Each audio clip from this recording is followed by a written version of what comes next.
Salam damai, sahabat Oasa Rohani Katolik yang terkasih. Apa kabar Anda? Semoga Anda dalam keadaan sehat, penuh sukacita, selalu bersyukur dalam Tuhan.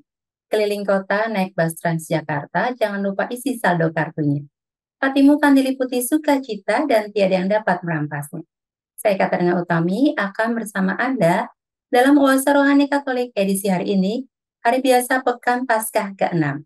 Bersama saya telah hadir narasumber Oasa Rohani Katolik, Romo Agustinus Setio Wibowo SH. Romo Setio, salam jumpa Romo. Salam jumpa Mbak Utami, semoga kabarnya baik selalu ya. Baik selalu. Terima kasih Romo sudah menyempatkan hadir, walaupun secara virtual untuk mengisi acara Oasa Rohani Katolik di tengah kesibukan Romo dalam mengajar ya Romo. Iya Mbak, ini masih di Jogja, belum pulang ke Jakarta. Oh, ini masih di suasana Jogja. Ya, betul. Ya, terima kasih Romo. Baiklah, sahabat Oase Rohani Katolik yang terkasih, kita akan awali acara hari ini dengan doa. Silakan Romo. Marilah kita hadapkan diri kita pada Tuhan, dalam nama Bapa dan Putra dan Roh Kudus. Amin. Amin. Bapa yang baik, pada hari ini kami hendak mendengarkan cerita Santo Paulus yang mengalami berbagai hal, termasuk penganiayaan, namun tetap teguh karena kau topang, karena kau dukung. Kami juga akan merenungkan doa Yesus yang mengajak agar kami selalu menyatu padamu. Bukalah hati kami agar kami menyerap sabdamu dan semakin bisa menyatukan diri kami kepadamu. Semua ini kami haturkan kepadamu dengan perantaraan Kristus Tuhan kami. Amin.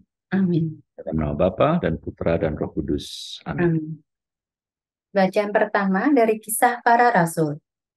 Setelah Paulus ditangkap di kota Yerusalem, kepala pasukan ingin mengetahui dengan teliti apa yang dituduhkan orang-orang Yahudi kepada Paulus. Karena itu, ia menyuruh mengambil Paulus dari penjara dan memerintahkan supaya imam-imam kepala dan seluruh mahkamah agama berkumpul. Lalu ia membawa Paulus dari markas dan menghadapkannya kepada mereka. Paulus tahu bahwa sebagian dari mereka itu termasuk golongan orang Saduki dan sebagian termasuk golongan orang Farisi. Oleh karena itu, ia berseru dalam mahkamah agama itu. Katanya, "Hai saudara-saudaraku, aku adalah orang Farisi, keturunan orang Farisi. Aku dihadapkan ke mahkamah ini karena aku mengharap kebangkitan orang mati." Ketika Paulus berkata demikian, timbullah perpecahan antara orang-orang Farisi dan orang-orang Saduki, dan terbagi-bagilah orang banyak itu. Sebab orang-orang Saduki mengatakan bahwa tidak ada kebangkitan dan tidak ada malaikat atau roh. Tetapi orang-orang Farisi mengakui kedua-duanya. Maka terjadilah keributan besar. Beberapa ahli Taurat dari golongan Farisi tampil ke depan dan membantah dengan keras, katanya, "Kami sama sekali tidak menemukan sesuatu yang salah pada orang ini. Barangkali ada roh atau malaikat yang telah berbicara kepadanya." Maka terjadilah perpecahan besar, sehingga kepala pasukan takut kalau-kalau mereka akan mengoyak-ngoyak Paulus. Karena itu ia memerintahkan pasukan supaya turun ke bawah dan mengambil Paulus dari tengah-tengah mereka, lalu membawanya ke markas. Pada malam berikutnya, Tuhan datang berdiri di sisi Paulus dan berkata kepadanya, "Kuatkanlah hatimu, sebab sebagaimana engkau dengan berani telah bersaksi tentang aku di Yerusalem, demikian jugalah hendaknya engkau pergi bersaksi di Roma." Demikianlah sabda Tuhan. Syukur kepada Allah. Marilah kita tanggapi dengan Mazmur tanggapan referen. Jagalah aku ya Tuhan, sebab padamu aku berlindung. Jagalah aku ya Tuhan, sebab padamu aku berlindung. Jagalah aku ya Allah, sebab padamu aku berlindung. Aku berkata kepada Tuhan, Engkaulah Tuhanku. Ya Tuhan, Engkaulah bagian warisan dan pialaku. Engkau sendirilah yang meneguhkan bagian yang diundikan kepadaku. Jagalah aku ya Tuhan, sebab padamu aku berlindung. Aku memuji Tuhan yang telah memberi nasihat kepadaku. Pada waktu malam aku diajar oleh hati nuraniku. Aku senantiasa memandang kepada Tuhan, karena Ia berdiri di sebelah kananku, aku tidak goyah. Jagalah aku ya Tuhan, sebab padamu aku berlindung. Sebab itu hatiku bersuka cita dan jiwaku bersorak-sorai, dan tubuhku akan diam dengan tentram. Sebab Engkau tidak menyerahkan aku ke dunia orang mati, dan tidak membiarkan orang kudus-Mu melihat kebinasaan. Jagalah aku ya Tuhan, sebab padamu aku berlindung. Engkau memberitahukan kepadaku jalan kehidupan. Di hadapan-Mu ada sukacita berlimpah. Di tangan kanan-Mu ada nikmat yang abadi. Jagalah aku ya Tuhan, sebab padamu aku berlindung. Sahabat Oase Rohani Katolik yang terkasih, kita akan masuk dalam bacaan Injil. Marilah kita siapkan hati dan pikiran kita. Tuhan bersamamu. Dan bersama rohmu. Inilah Injil Yesus Kristus menurut Yohanes. Dimuliakanlah Tuhan. Dalam perjamuan malam terakhir, Yesus menengadah ke langit dan berdoa bagi para pengikutnya. Bapa yang kudus, bukan untuk mereka ini saja aku berdoa, tapi juga untuk orang-orang yang percaya kepadaku oleh pemberitaan mereka, supaya mereka semua menjadi satu, sama seperti Engkau ya Bapa ada di dalam aku, dan aku di dalam Engkau, agar mereka juga di dalam kita, supaya dunia percaya bahwa Engkaulah yang telah mengutus aku. Aku telah memberikan kepada mereka kemuliaan yang Kau berikan kepadaku, supaya mereka menjadi satu, sama seperti kita adalah satu. Aku di dalam mereka, dan Engkau di dalam aku, supaya mereka sempurna menjadi satu, agar dunia tahu bahwa Engkau yang telah mengutus aku, dan bahwa Engkau mengasihi mereka, sama seperti Engkau mengasihi aku. Ya Bapa, aku mau supaya dimanapun aku berada, mereka juga berada bersama-sama dengan aku, yakni mereka yang telah Engkau berikan kepadaku, agar mereka memandang kemuliaanku yang telah Engkau berikan kepadaku. Sebab Engkau telah mengasihi aku sebelum dunia dijadikan. Ya Bapa yang adil, memang dunia tidak mengenal Engkau, tetapi aku mengenal Engkau, dan mereka ini tahu bahwa Engkaulah yang mengutus aku. Dan aku telah memberitahukan namamu kepada mereka, dan aku akan memberitahukannya, supaya kasih yang Engkau berikan kepadaku ada di dalam mereka, dan aku di dalam mereka. Demikianlah Injil Tuhan. Terpujilah Terpujilah Kristus. Kristus. Sahabat Oase Rohani Katolik yang terkasih, setelah kita mendengarkan bacaan pada hari ini, kita akan masuk dalam sesi renungan yang pertama. Romo Setio, pada hari ini di bacaan yang pertama ini mengenai kisah Paulus yang diadili nih, Romo, yang ditangkap dan diadili. Betul. Kita mendengarkan kisah Paulus yang diadili di depan Sanhedrin, ya. Mengapa dia diadili, mengapa dia ditangkap, saya akan sedikit memberi konteks ya, agak panjang ya. Jadi bab 23 ini yang kita baca ini adalah akhir perjalanan misionaris Paulus. Biasanya dikatakan ada 3 ya, jadi ini perjalanan yang ketiga. Nah sebelumnya di bab 21 dikisahkan bahwa ada orang yang memberitahu Paulus bahwa dia akan ditangkap oleh orang-orang Yahudi. Dan karena informasi ini banyak orang mencegah supaya Paulus jangan ke Yerusalem ya, karena risikonya akan ditangkap. Tapi Paulus bersikeras ke sana, dan di kota itu ketika Paulus akhirnya ketemu dengan Yakobus ya, salah satu pemimpin jemaat di Yerusalem, Yakobus memberitahu orang Yahudi di Yerusalem mendengar bahwa Paulus telah mempertobatkan banyak orang Yahudi di wilayah-wilayah pagan, di wilayah kafir begitu ya. Artinya di Asia Minor, di Turki, sekarang namanya Turki ya, di Yunani ya. Dan ada rumor bahwa Paulus itu menyuruh agar orang-orang Yahudi yang menjadi Kristen menolak hukum Musa, supaya mereka tidak lagi melakukan sunat dan tidak lagi melakukan kebiasaan-kebiasaan Yahudi lainnya. Nah, karena ada rumor seperti itu, untuk mengcounter rumor itu, mengcounter narasi itu, Yakobus menyarankan supaya Paulus bergabung dengan 4 orang Yahudi yang telah menjadi Kristen, pergi ke Bait Allah, melakukan ritual Yahudi seperti biasa. Paulus mengikuti saran dari Yakobus ini. Nah, pada saat itulah, jadi ketika Paulus dengan 4 orang Yahudi dari Asia itu datang ke Bait Allah, beberapa orang Yahudi lalu menuduh bahwa Paulus membawa orang non-Yahudi masuk ke Bait Allah. Nah, ini tuduhan serius ya. Karena kan Bait Allah memang tidak boleh dimasuki oleh orang non-Yahudi. Maka rumor itu segera menyebar, orang-orang marah, Paulus ditangkap, diseret keluar dari Bait Allah dan nyaris dibunuh. Nah, lalu di luar itu kan selalu ada tentara ya, tentara Romawi yang patroli berjaga begitu ya. Ketika tentara Romawi mendengar hiruk pikuk, lalu komandannya menyuruh para prajurit menenangkan massa, orang-orang dihentikan, tidak boleh memukuli Paulus ya, dan Paulus kemudian ditangkap oleh tentara Romawi. Komandan tentara Romawi menginterogasi, mencari informasi ya, mengapa ada keributan ya. Ya, namun semua orang menjawab, semua berteriak, saling kontradiktif ya. Dan akhirnya ketika ada momen agak tenang, Paulus minta bicara, Paulus berbicara panjang lebar, tapi massa rakyat tidak mendengarkan. Massa rakyat malah marah dan makin ribut. Dan untuk menghindari kekacauan lebih besar, lalu Paulus dibawa oleh tentara Romawi ke markas mereka. Paulus hendak diinterogasi oleh tentara dengan ancaman siksa cambuk, jadi dengan cambukan-cambukan supaya menjawab yang benar. Nah, pada saat mereka bersiap-siap mencambuk inilah, lalu Paulus memberitahu bahwa dia sesungguhnya adalah warga negara Romawi dan dia berhak mendapat prosedur hukum selayaknya orang Romawi.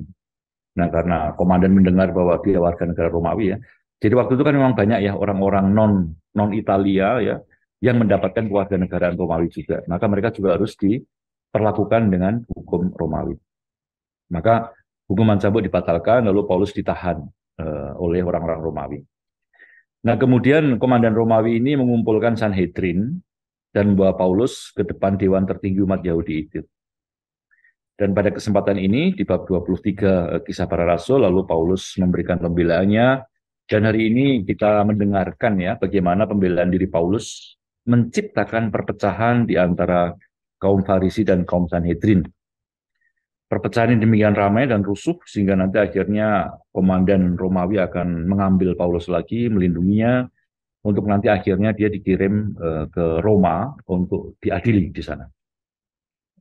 Ini Farisi dan Saduki ini seperti yang tadi dalam Injil, ini di debatnya ini adalah soal kebangkitan ya, Romo. Ya betul Mbak. Jadi kalau kita kembali ke Injil ya, yang kan kita dapat informasi juga ya bahwa kaum Farisi itu, Paulus termasuk orang Farisi ya, latar belakangnya ya. Orang Farisi itu percaya pada kebangkitan ya, sementara orang Saduki itu tidak percaya.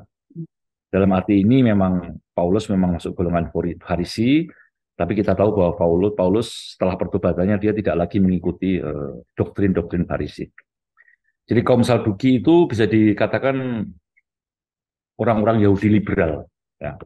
Mereka menolak tradisi, mereka maunya hanya taat pada kitab suci tertulis. Ya. Mereka tidak percaya sama kebangkitan, tidak percaya pada hidup setelah mati, tidak percaya pada roh dan malaikat. Ya. Meski jumlahnya sedikit, orang Saduki ini diisi orang-orang kaya dan berkuasa dan dekat dengan tentara Romawi. Sebaliknya, kelompok Farisi, mereka selain percaya pada hukum Musa, juga percaya pada banyak tradisi yang ada. Mereka percaya pada kebangkitan setelah mati, hidup setelah mati, malaikat. Ya. Namun kita juga tahu bahwa di era Yesus dan di era Paulus, aliran Farisi ini telah menjadi aliran yang mengajarkan hukum-hukum luaran secara hipokrit. Ya, misalnya harus cuci tangan, harus melakukan persembahan ini itu, aturan puasa, penyucian diri. Ya, pokoknya di era Yesus dan Paulus, mereka kebanyakan menjadi orang-orang yang munafik dan sombong. Namun karena mereka kelihatan taat dan saleh, minimal dari pakaiannya ya, dari cara berpakaiannya kan kelihatan, wah kayak orang baik, orang suci begitu ya. Gaya omongnya yang saleh, hafal aturan agama ya. Maka mereka justru sangat populer di mata rakyat Yahudi. Romo, ini apa sih kira-kira maksud Paulus berbicara soal kebangkitan di depan Sanhedrin ini, Romo? Apakah tujuan Paulus ini untuk memecah belah supaya kacau dan lalu membebaskan dia gitu, Romo?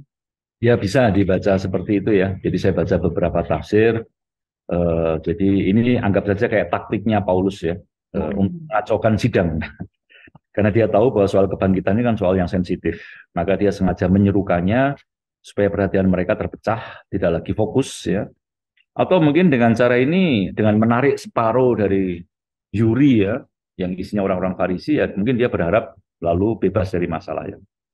Bisa ditafsir seperti itu, Mbak. Tapi lebih dalam lagi, lewat soal kebangkitan ini, sebenarnya Paulus juga sedang berupaya membangun argumen ke kebangkitan Yesus. Yang kita tahu, ini ditolak oleh orang Yahudi. Ya. Dan kita tahu kebangkitan Yesus ini yang menampakkan diri kepada Paulus ya di Damsyik, ini yang betul-betul menjadi inti pewartaan dari Paulus sendiri. Jadi sampai akhir hayatnya kebangkitan Yesus adalah satu-satunya pewartaan Paulus ya, Yesus yang sengsara, wafat dan bangkit.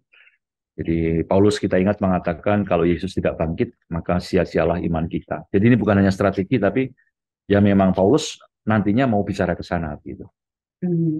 Ya Romo, selain konteks tentang persidangan Sanhedrin yang tadi Romo sudah ceritakan, apa ada lagi yang bisa kita cerna dari bacaan pertama ini? Iya, betul. Jadi di bagian akhir perikop saya kira menarik ya. Setelah keriuhan di Sanhedrin, lalu Paulus dibawa kembali ke markas tentara Romawi, dan dikatakan pada malam berikutnya Yesus menampakkan diri pada Paulus dan memberi penghiburan ya. Kuatkanlah hatimu, sebagaimana kamu bersaksi tentang aku di Yerusalem, hendaknya engkau pergi bersaksi di Roma. Yesus meneguhkan Paulus, ya, menampakkan diri dan meneguhkan Paulus dengan kata-kata kuatkanlah hatimu. Apa artinya kuatkanlah hatimu? Nah, dalam bahasa Yunani, lalu istilah terjemahan Inggrisnya itu adalah be of good cheer. Ya, be of good cheer. Dan beberapa kali kata ini dipakai Yesus di Injil. Saat menyembuhkan orang lumpuh yang dibawa dengan kasur, Yesus mengatakan be of good cheer. Diterjemahkan, percayalah anakku, dosamu sudah diampuni. Kepada perempuan yang mengalami pendarahan 12 tahun, Yesus juga mengatakan be of good cheer. Teguhkanlah hatimu, imanmu menyembuhkan. Kemudian kepada para murid yang ketakutan saat ada badai di Danau Galilea, Yesus juga mengatakan yang sama, be of good cheer. Tenanglah, jangan takut, ini aku. Dan di Yohanes 16:33, sebelum disalib ya, Yesus menghibur murid-muridnya, dalam dunia kamu menderita penganiayaan, tetapi be of good cheer. Artinya kuatkanlah hatimu, aku telah mengalahkan dunia. Jadi itulah berbagai makna dari kata be of good cheer yang kita dengarkan hari ini, kuatkanlah hatimu. Kita bisa membayangkan bahwa Paulus tentu susah ya ditangkap, diadili, dikeroyok, ya nyaris dibunuh juga ya. Lalu dihadapkan di pengadilan Sanhedrin ya, kita bisa merasakan kepedihan, kegalauan, dan mungkin juga ya perasaan-perasaan lain saat seseorang di penjara secara tidak adil ya.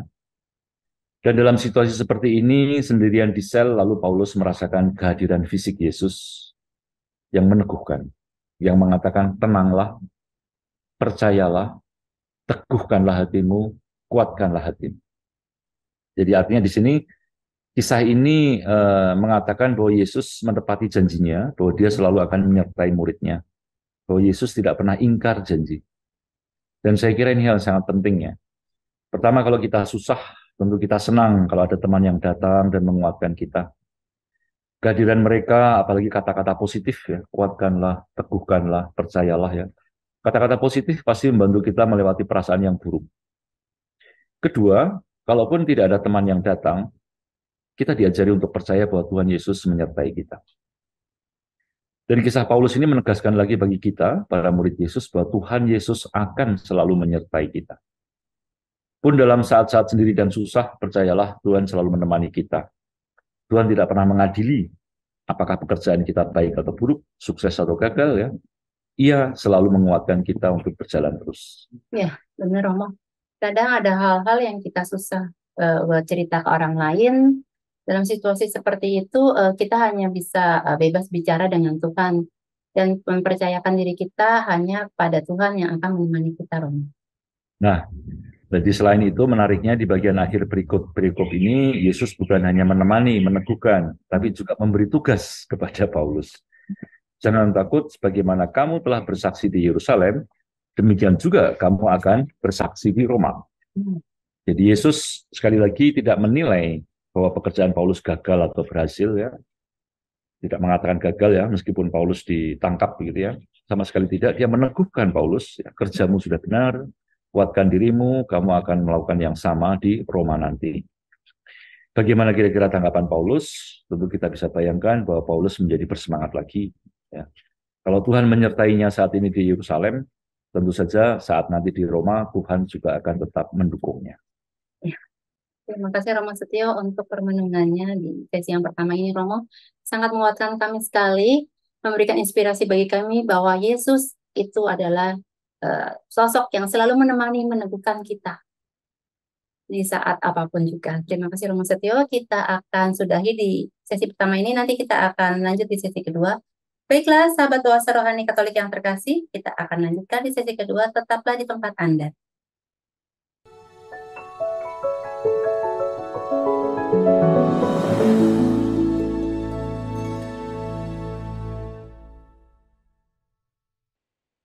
Salam jumpa, sahabat Oase Rohani Katolik yang terkasih. Terima kasih Anda masih bersama dengan kami. Oase Rohani Katolik sesi yang kedua. Masih bersama dengan Romo Agustinus Setiawibowo SY dan saya Katerina Utami. Bagi Anda yang ingin mengirimkan saran atau Anda ingin sharing iman, Anda dapat langsung menghubungi alamat email kami orkkaj2021@gmail.com atau langsung menghubungi nomor telepon kami 0881 0251 33438. Sekarang kita lanjutkan permenungan kita di sesi yang kedua ini. Silakan Romo Setio. Kita tadi sudah mendengarkan Injil Yohanes ya, yang berisi tentang doa Yesus bagi murid-muridnya. Di Injil Yohanes ini kita ingat dalam perpisahan dengan para murid ya, sebelum Yesus sengsara dan disalib ya. Yesus membasuh kaki para rasul ya.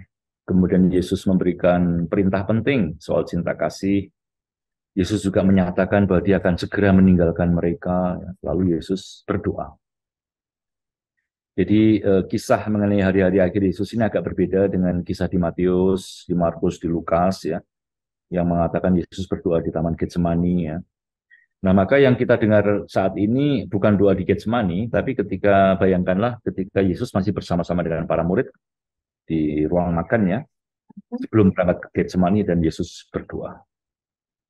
Nah, dalam doa ini, Yesus menjadi perantara antara para murid dengan Bapanya. Di sini Yesus tidak memberi perintah.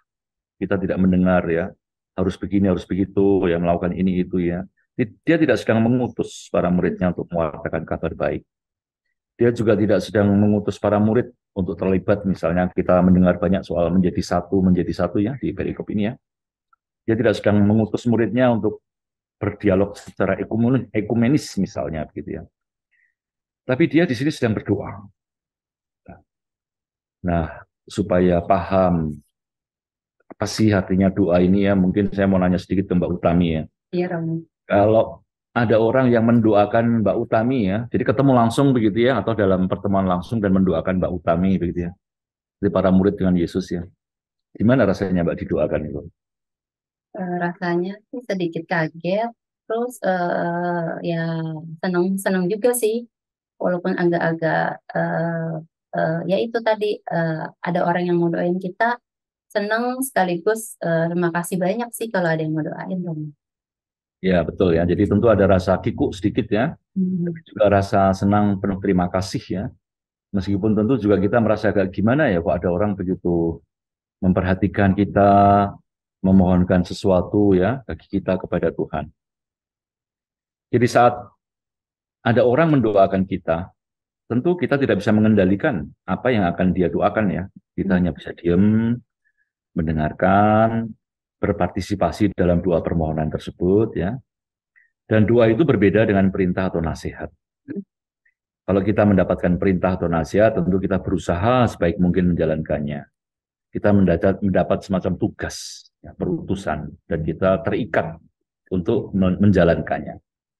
Tapi doa bukanlah penugasan.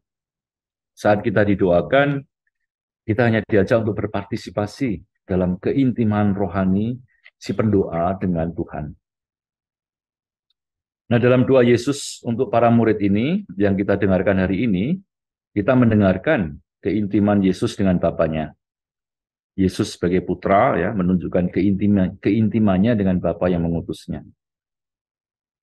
Dari kisah Yesus ya, yang kita ingat di Injil ya, saat dia berkhotbah atau saat Yesus menyembuhkan banyak orang ya. Kita selalu teringat, kita selalu mendengar bahwa Yesus melakukan itu semua karena Bapa. Maka dalam doa ini Yesus juga menegaskan kesatuan dirinya dengan Bapa dan kesatuan para murid dalam dirinya dengan Bapa. Jadi kita mendengar satu ungkapan agak rumit ya, aku di dalam mereka dan engkau di dalam aku supaya sempurna, supaya mereka sempurna menjadi satu. Jadi dalam doa ini, dalam ungkapan doa ini kita menyaksikan keintiman dari si pendoa dengan Bapa, keintiman Yesus dengan Bapa. Dalam apapun yang dia lakukan, kita melihat bahwa Yesus selalu melakukan semuanya dalam nama Bapa.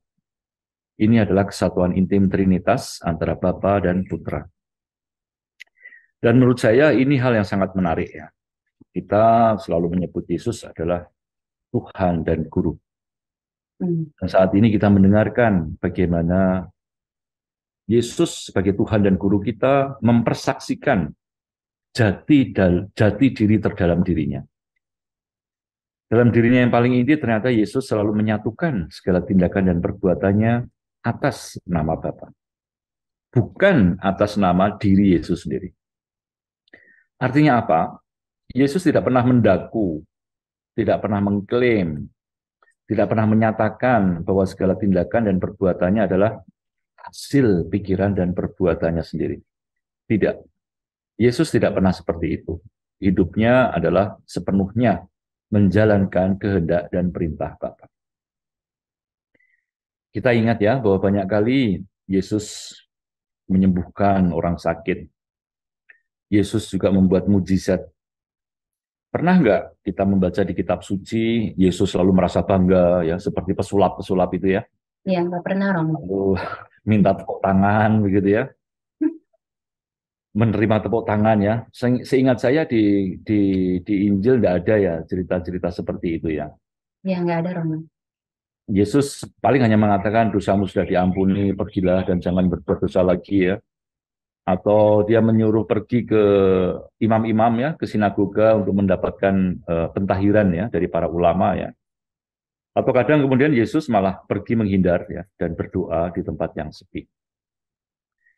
Dan dalam peristiwa lain saat Yesus mengalami hal negatif, jadi misalnya dia ditolak, dia difitnah, ya, dia ditampar, ya, dia disiksa atau bahkan disalib, pernah nggak Yesus selalu merasa frustrasi, merasa gagal, depresi, ya, lalu pergi mau healing dulu begitu ya? Saya kira tidak ada juga ya ungkapan-ungkapan seperti itu. Bahkan kita mendengarkan di Injil tentu saja Yesus malah berdoa ya, Tuhan ampunilah mereka karena mereka tidak tahu apa yang mereka lakukan. Dan di Getsemani pun di momen yang paling sulit ya, saat Yesus menyadari bahwa momen ya penangkapan dan hal-hal yang buruk itu dia sadari jelas akan datang ya. Yesus juga hanya berdoa, Bapa kalau bisa singkirkan piala ini, tapi bukan kehendakku, tapi kehendak-Mu lah yang harus terjadi. Ya, benar, Romo. Memang Yesus itu nggak pernah membanggakan dirinya ya karena hal-hal baik yang dia buat. Yesus juga selalu tabah dan berani menerima segala hal-hal buruk yang menimpa dirinya. Ya Mbak, jadi saya kira di sini kita bisa belajar sesuatu yang penting ya. Lewat kata dan perbuatan Yesus memberi contoh kepada kita bagaimana seharusnya kita ini hidup. Di satu sisi tidak sombong dan besar kepala pada saat kita berhasil melakukan sesuatu yang hebat, tapi di sisi lain juga tidak gampang frustrasi, tidak gampang hancur, manakala kita mengalami penolakan, kritik, atau hal-hal buruk yang menimpa diri kita. Kira-kira apa sih ya Romo ini rahasia Yesus sehingga bisa seperti itu? Jadi yang sebagaimana kita dengarkan dalam doa tadi itu ya, saya kira ya rahasianya tadi yang kita dengarkan ya, bahwa Yesus selalu menyatukan dirinya dengan Bapa. Mungkin gampangnya bayangannya begini, bayangkan kita ini tentara atau polisi ya, atau seorang bawahan ya. Lalu komandan, atasan atau bos memerintah, tolong Dek, siapkan pekerjaan ini dan itu. Silakan Dik pergi ke wilayah X untuk mengamankan situasi di sana. Semua kebutuhan dan sarana boleh kamu pakai. Nah, lalu tentu kita sebagai anak buah yang baik ya, kemudian kita menjalankan perintah itu dengan baik. Nah, kalau Anda sukses ya sebagai seorang polisi, tentara atau sebagai seorang ASN ya, kalau pekerjaan itu sukses, apakah Anda akan ngeklaim bahwa keberhasilan itu adalah 100% milik Anda? Tentu tidak kan ya. Dalam kultur polisi, tentara atau ASN yang saya lihat di Indonesia ini tentu seorang bawahan tidak akan berani ya mengklaim bahwa ini ini jatah saya, ini kesuksesan saya, ini tidak. Jadi ketika Anda sukses melakukan pekerjaan lalu Anda diberi ucapan selamat ya, selamat Mas, selamat Mbak, pekerjaannya sukses ya. Tentu Anda akan menjawab, terima kasih ya, saya hanya menjalankan tugas dari Bapak X ya. Nah, jadi itu hal yang biasa ya, bahwa kita selalu mengatasnamakan atasan kita atau komandan kita. Nah, sebaliknya kalau Anda gagal, dan kegagalan itu banyak kali kan bukan karena kesalahan kita ya, bukan karena kesalahan Anda, tapi karena memang ada faktor-faktor eksternal yang memang membuat Anda tidak bisa berbuat banyak ya. Apakah Anda akan sedih dan frustrasi? Mungkin ya, bisa jadi mungkin Anda sedih ya. Tapi apa perlu frustrasi? Saya kira juga tidak. Ya. Dalam hati Anda pasti mengatakan, saya sudah mengusahakan semua yang terbaik, yang penting saya sudah menjalankan perintah atasan semaksimal mungkin. Romo, ini apa mirip-mirip istilahnya dengan petugas partai ya Romo? Jadi kalau dalam bahasa rohaninya itu Yesus memberi kita contoh bagaimana dalam hidup ini seharusnya menjadi petugas Bapa, petugas Allah.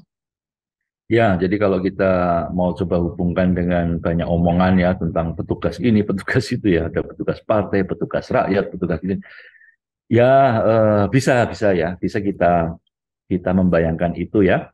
Jadi dalam arti tertentu memang ya seperti itu. Hidup Yesus adalah menjadi petugas Bapa.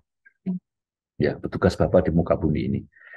Sikap menjadikan diri petugas Bapa ini yang menjadi rahasia hidup Yesus. Maka dia tidak pernah membangga-banggakan diri karena kesuksesan mujizat yang dia buat. Sebaliknya, dia juga tidak pernah membiarkan dirinya frustrasi, depresi, ya, manakala usaha dan upayanya gagal. Bahkan ketika hidupnya sendiri terancam, ya, Yesus tetap mempercayakan diri sepenuhnya kepada Bapa. Jadi sikap ini juga tadi kita lihat ya dalam Santo Paulus ya. Jadi ketika dia mewartakan sana sini ya, di banyak cerita yang kita dengar selama bulan Mei ini, Paulus beberapa kali ya ditangkap, digebuki ya, dilempari batu ya, dan hari ini kita juga mendengar yang sama ya. Tapi kan Paulus tidak pernah dia patah. Paulus tidak pernah dia frustrasi ya. Saya kira ya karena Paulus ya mengikuti Yesus yang menjadi petugas Bapa, maka Paulus ya menjadikan dirinya sebagai petugas Yesus. Ya, jadi yang melaksanakan apa yang menjadi kehendak dari Yesus dalam hidupnya.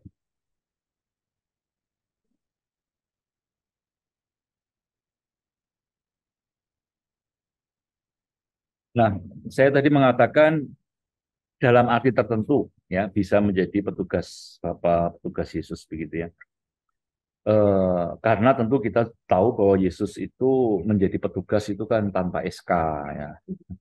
Jadi tidak ada yang memberikan SK. Ini Yesus SK dari Bapa begitu ya. Juga tidak ada perintah dari bos atau atasan ya. Kita tahu bahwa relasi Yesus dengan Bapa adalah relasi yang sifatnya batin. Jadi bukan pada ketua umum ya Bapak, lalu Yesus adalah petugas partai ya disuruh, enggak, bukan seperti itu ya. Kan relasi Yesus dengan Bapa itu kan relasi yang internal ya, bukan relasi yang eksternal, tapi relasi yang internal, relasi yang begitu intim yang ada di dalam diri Yesus sendiri. Jadi Bapa itu ada di dalam Yesus, Bapa itu ada di dalam inti terdalam Yesus. Maka kalau Yesus menjadi petugas, itu bukan karena dia tunduk pada sesuatu di luar dirinya ya, tapi dia tunduk kepada Bapa yang ada di dalam dirinya. Jadi tunduk kepada apa yang menjadi hukum batiniah terdalam dirinya, yaitu cinta kepada Bapa. Makanya Itu ya istilah petugas Bapa, petugas Allah harus dipahami seperti itu ya supaya kita nggak jatuh seolah-olah membayangkan ya ada Bapa di sana yang lalu memerintah ya dan kita ya kayak tunduk kepada sesuatu di luar diri kita begitu ya. Enggak. Saya kira Bapa itu ada di dalam diri Yesus dan kalau kita membayangkan Paulus sama.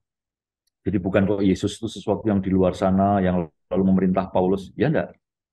Paulus bertobat, dia ditampaki Yesus, dia bertobat, dia berbalik hidupnya, dan setelah itu Yesus selalu ada di dalam diri Paulus. Yesus yang menjadi pusat inspirasi, pusat motivasi ya untuk segala tindakan Yesus. Jadi kalau Paulus menjadi petugasnya Yesus, ya Yesus itu ada di dalam diri Paulus, di dalam batinnya Paulus. Begitu, Mbak. Ya, Romo tadi sudah menguraikan aspek pertama dari doa Yesus, yaitu mengenai kesatuan Yesus dengan Bapa. Lalu Betul. ada aspek lain lagi nggak, Romo, dari doa Yesus? Ya, jadi aspek kedua dari doa ini adalah ketika Yesus berdoa supaya para rasul, artinya juga untuk kita ya, supaya para rasul juga menjadi satu dengan Yesus. Jadi yang pertama kan Yesus menyatu dengan Bapa ya, lalu aspek kedua adalah supaya kita menyatu dengan Yesus. Yesus berdoa, ya Bapa, aku mau supaya dimanapun aku berada, mereka juga berada bersama-sama dengan aku. Nah, jadi Yesus berdoa supaya kita, para muridnya dalam hidup sehari-hari menyatu dengan dirinya. Dalam bahasa yang gamblang ya, kalau Yesus menjadi petugas Bapa, maka kita para murid diminta menjadi petugas Yesus. Yesus berdoa supaya kita mencontoh hidupnya, supaya dalam segala apapun yang kita katakan dan kita lakukan, semua itu kita lakukan dalam nama Yesus. Ya, dan jadi sekali lagi, sama seperti Bapa di dalam diri Yesus, maka ketika kita menjadi petugas Yesus, ya artinya Yesus itu ada dalam diri kita, ada di dalam batin kita. Jadi dalam segala tindakan, perbuatannya, itu kita menyadari bahwa kita sedang mengikuti suara batin paling jernih dalam diri kita, yaitu Yesus sendiri. Tugas kita sebagai pengikut Yesus adalah hidup mencontoh Yesus. Kalau Yesus melakukan semuanya dalam nama Bapa, maka kita melakukan semuanya dalam nama Yesus. Maka saya pikir ya, kalau kita berani menyatu dengan Yesus seperti itu ya, saya kira lalu saat kita sukses dalam hidup ini, menerima ini itu, menerima banyak hal ya, karena memang kerja keras kita ya. Karena kita sadar bahwa Yesus ada dalam diri kita, maka lalu kita akan mempersembahkan semuanya kepada Yesus. Kita sungguh sadar ya bahwa seluruh kemampuan intelektual, keterampilan, bisnis, segala macam ya, yaitu semuanya mungkin karena Yesus. Sebaliknya, kalau kita dilanda kegagalan, ya, jadi ada macam-macam ya kegagalan itu bisa jadi karena kesalahan kita sendiri, ya, tapi bisa jadi juga karena bukan salah kita ya. Kita diajak untuk menyatukan kegagalan itu dengan Yesus. Kalau kita berani ya menyatukan kegagalan-kegagalan kita ini dengan Yesus ya, saya pikir kok kita akan bisa bebas dari rasa frustrasi atau rasa-rasa lain yang sering membuat kita depresi berkepanjangan. Memang Romo, kalau kita menyatukan semuanya dengan Yesus, hidup kita rasanya menjadi lebih ringan dan ya lebih tenang ya Romo. Jadi kalau kita sukses juga kita nggak perlu sombong. Kalau gagal kita juga ingat pada salib dan menjadi kuat lagi. Betul sekali Mbak ya. Jadi marilah kita selalu ingat ya bahwa kita semua itu adalah petugas Yesus ya. Sama seperti Paulus dalam situasi sulit apapun ya. Kalau kita sadar bahwa kita melakukan perutusan dari Yesus, ya, Yesus yang di dalam diri kita, maka semuanya adalah milik Yesus. Sehingga lalu kita hidup ini menjadi lebih enteng ya, menjadi lebih tenang ya. Kita juga lebih dikuatkan ya, dan kita tidak terbelenggu oleh perasaan-perasaan negatif dan kita bisa maju terus dengan tugas-tugas yang ada di depan mata. Terima kasih Romo Setio untuk renungannya hari ini. Sangat menginspirasi dan menguatkan kami untuk hidup menjadi lebih tenang dan dikuatkan dalam Yesus. Baiklah, sahabat kuasa rohani Katolik yang terkasih, Kita akan akhiri acara hari ini dengan doa dan berkat kasih karunia Allah melalui Romo Setio. Silakan Romo. Tuhan Yesus yang Maha Baik, Engkau telah memberikan contoh kepada kami bagaimana hidup menyatu dengan Bapa. Kami tahu dalam hidup sehari-hari kami ini sering diombang-ambingkan oleh perasaan-perasaan manusiawi kami, kegembiraan yang berlebihan, menjadi sombong, menjadi congkak, menjadi tidak tahu diri, tapi juga rasa frustrasi, rasa gagal, rasa marah karena hal-hal negatif yang terjadi pada diri kami. Tolonglah kami agar hidup sehari-hari kami menjadi lebih bisa kami hayati dengan tenang, dengan enteng, karena kami menyatukannya dengan diri-Mu. Hadirlah selalu dalam batin kami, supaya dengan kehadiran-Mu, dengan menyatukan diri dengan-Mu, segala pekerjaan bisa kami lakukan dengan baik, dan kami selalu punya energi, punya kekuatan, untuk menjalankan tugas-tugas yang lain yang selalu Engkau tetapkan bagi kami. Semua ini kami mohon kepadamu dengan perantaraan Kristus Tuhan kami. Amin. Tuhan bersamamu.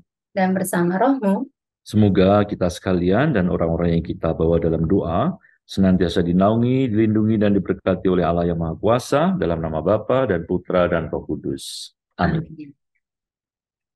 Baiklah sahabat Oasa Rohani Katolik, demikianlah acara kita pada hari ini. Semoga apa yang telah disampaikan oleh Romo Setio dapat menambah semangat iman bagi kita untuk selalu ingat bahwa kita semua adalah petugas Yesus.